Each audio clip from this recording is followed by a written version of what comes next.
آج عرشی کو طاقت دنیا ہوئے 6 مہینے بیت چکے تھے۔ اس کا کھانا اس کے کمرے میں پہنچا دیا جاتا تھا۔ عرشی کا سبق ختم ہو چکا تھا اور اسے نظر آنے والے خواب بھی اب بند ہو چکے تھے۔ آخری خواب میں اس نے مائی بختو کو دیکھا جو مسکرا کر اسے شفقت سے دیکھ رہی تھی اور کہہ رہی تھی، شکر الحمدللہ، تم نے سارا سبق مکمل کر لیا۔ تم اب اس قابل ہو کہ اس سے لڑ سکو، جاؤ، ڈرنا مت، خدا تمہارے ساتھ ہے اور میری دعائیں بھی۔ عرشی کا دل آج اتنے عرصے بعد پھر نوید سے ملنے کے لیے بےتاب ہونے لگا۔ وہ اپنے کمرے سے نکلی اور اپنی ماں کے کمرے کی طرف بڑھ گئی۔ امی، آج میرا کہیں جانے کو دل چاہ رہا ہے، کیوں نہ آنٹی لوگوں کے گھر چلیں؟ کیوں نہیں بیٹا، ضرور، میں تو دل سے چاہتی تھی کہ تم اس کوٹھڑی سے کبھی باہر بھی نکلو، امی نے اس کے کمرے کی طرف اشارہ کرتے ہوئے کہا۔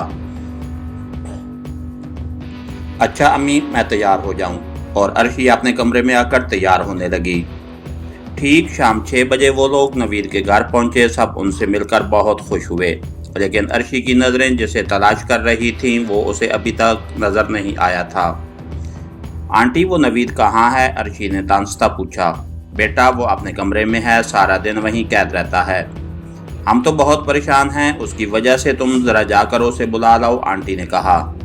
جی اچھا، اور عرشی اٹھ کھڑی ہوئی۔ نوید کے کمرے کی لائٹ آف تھی۔ عرشی نے دروازے پر ہاتھ رکھا ہی تھا کہ اس کے کان میں مائی بختو کی آواز آئی، پہلے دن کا سبق 3 بار پڑھ کر خود پر پھونک لو، پھر اندر جانا۔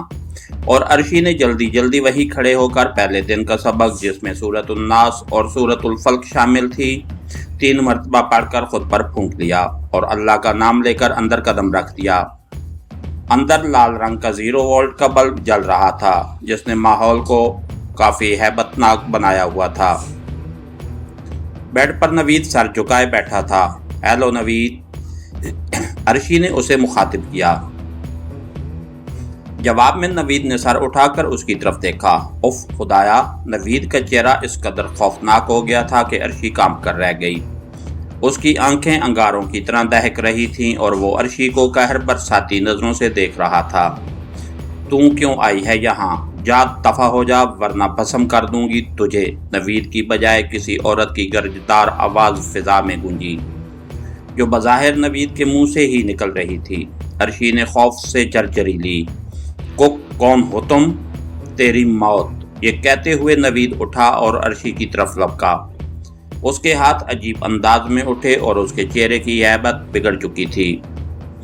اس کی آنکھوں، ناک اور منہ سے چنگاریاں نکلیں۔ اس سے پہلے کہ وہ عرشی کے قریب پہنچتا، عرشی کے گرد سبز رنگ کا ایک حصار قائم ہو گیا، جس سے ٹکراتے ہی نوید کے منہ سے دلدوز چیخیں خارج ہونے لگیں۔ وہ تکلیف اور اذیت سے کرا رہا تھا۔ عرشی کی زبان سے خود بخود دوسرا سبق ادا ہونے لگا۔ وہ جوں جوں سبق پڑھتی گئی، فضا نوید کی چیخوں سے گونجتی رہی۔ سب سبق پڑھ کر اس نے آخر میں نوید پر پھونک ماری تو نوید کو ایک جھٹکا لگا۔ وہ ساکت ہو گیا اور بیڈ پر گر گیا۔ کمرے میں ٹیوب لائٹ کی روشنی پھیل گئی۔ عرشی نے محبت بھری نظر نوید کے وجود پر ڈالی۔ اس کی آنکھیں بھر آئیں۔ اس نے فوراً دروازہ کھولا اور باہر نکل گئی۔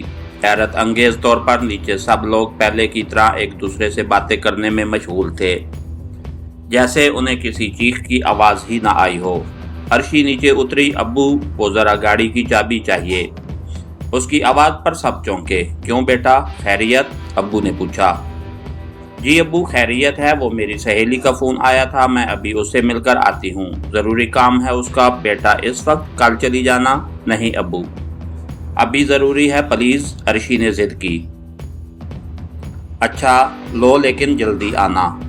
اور عرشی چابی لے کر باہر چلی گئی، جبکہ وہ لوگ دوبارہ باتیں کرنے لگے۔